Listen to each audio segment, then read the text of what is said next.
যে গণকবর রয়েছে সেই গণকবরে আমাদের যে মাসব্যাপী 36 দিনের যে কর্মসূচি সেটি আজকে শুরু হতে যাচ্ছে এবং আপনারা ইতিমধ্যে জেনেছেন যে আমাদের মাসব্যাপী 36 দিন ব্যাপী ঢাকা এবং সারা দেশে আমাদের আমাদের কর্মসূচি থাকবে।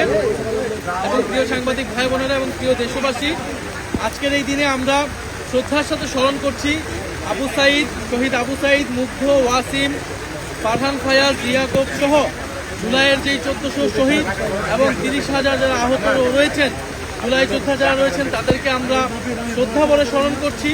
আমরা শ্রদ্ধাভরে স্মরণ করছি জুলাই গণ অভ্যুত্থানে বৈষম্য বিরোধী ছাত্র আন্দোলনের ব্যানারে যে অসংখ্য অগণিত বাংলাদেশের ছাত্র সমাজ রাজপথে নেমে এসেছিল। বিশ্ববিদ্যালয়ের ছাত্রছাত্রীরা, প্রাইভেট বিশ্ববিদ্যালয়ের ছাত্রছাত্রীরা, মাদ্রাসা, স্কুল কলেজের ছাত্রছাত্রীরা, আমরা তাদেরকে স্মরণ করছি। আমরা স্মরণ করছি শ্রমিক ভাই বোনেরা, নিম্নবিত্ত শ্রেণীর মানুষেরা যারা জুলাই গণ অভ্যুত্থানে নেমে জীবন দিয়ে এই গণ অভ্যুত্থানকে সফলকাম করেছিল। এবং আমাদের নারী সমাজকে আমরা স্মরণ করছি, আমাদের পেশাজীবী যারা শিক্ষক, আমাদের যারা শিক্ষক, অভিভাবক, সাংস্কৃতিক কর্মী, আমাদের আলেম সমাজ, আমাদের সাংবাদিক ভাই বোনেরা, আইনজীবী সহ যারা বিভিন্ন পেশাজীবী মানুষেরা এই গণ অভ্যুত্থানে নেমে এসেছিল। এবং আমরা স্মরণ করছি আমাদের প্রবাসী ভাই বোনেরা যারা পৃথিবীর বিভিন্ন প্রান্তে, মধ্যপ্রাচ্য সহ পৃথিবীর বিভিন্ন প্রান্তে যারা আন্দোলন করেছিল। বাংলাদেশি এবং বাংলাদেশের বাইরে বিদেশি অনেক বন্ধুরা আমাদেরকে সহযোগিতা করেছিল, বিভিন্ন বিশ্ববিদ্যালয়ের ছাত্রছাত্রীরা। আমরা স্মরণ করছি যারা সাবেক সেনা অফিসার সহ সেনাবাহিনীর যারা তরুণ কর্মরত অফিসাররা যারা জুলাই গণ অভ্যুত্থানে প্রত্যক্ষ এবং পরোক্ষভাবে সহযোগিতা করেছেন।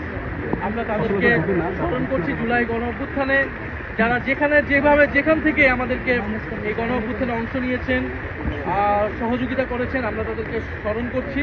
জুলাই গণ অভ্যুত্থানের 2 বছর হয়েছে। আমরা জুলাই গণ অভ্যুত্থানের পরবর্তী সময় বলেছিলাম জুলাই গণহত্যার বিচার সংস্কারের মাধ্যমে আমরা একটা বৈষম্যহীন গণতান্ত্রিক নতুন বাংলাদেশ করতে চাই। সেই বাংলাদেশ আমরা আকাঙ্ক্ষিত বাংলাদেশ আমরা এখনো পাইনি।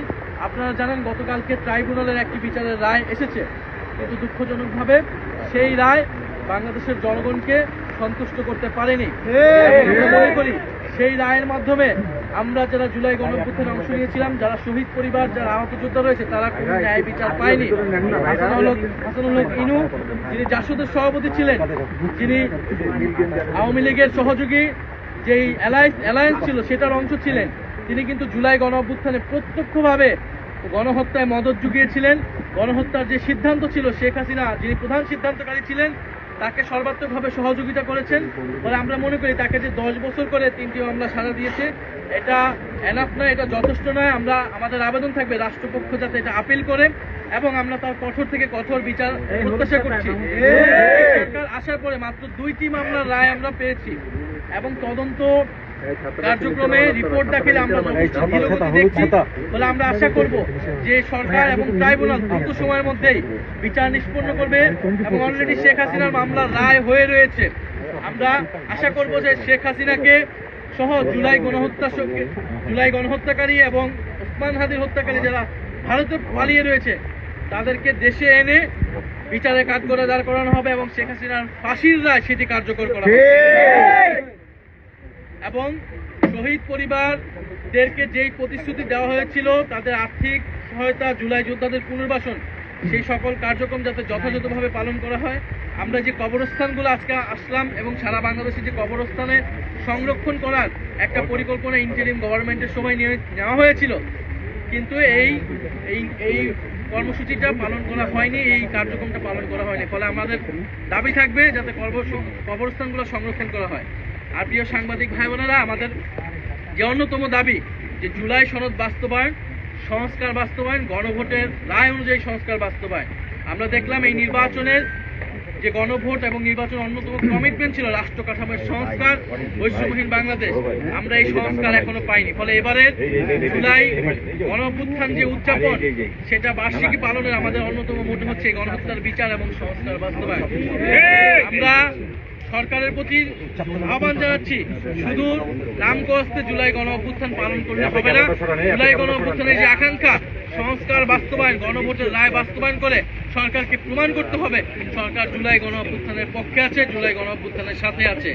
এবং জুলাই গণ অভ্যুত্থান জাতীয় জাদুঘর যেটা, সেই জাদুঘর খুলে দেওয়া হচ্ছে না। 5ই আগস্টের মধ্যে জুলাই জাতীয় জাদুঘর খুলে দিতে হবে, না হলে জনগণ নিজেরাই সেই জাদুঘর কিন্তু খুলে নেবে এবং নিজেরাই সেই জাদুঘরে যাওয়ার ব্যবস্থা করবে।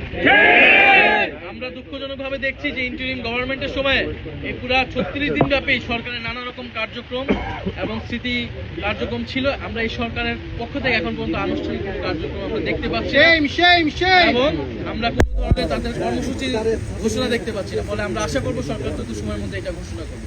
আপনাদের সবাইকে ধন্যবাদ জানাই।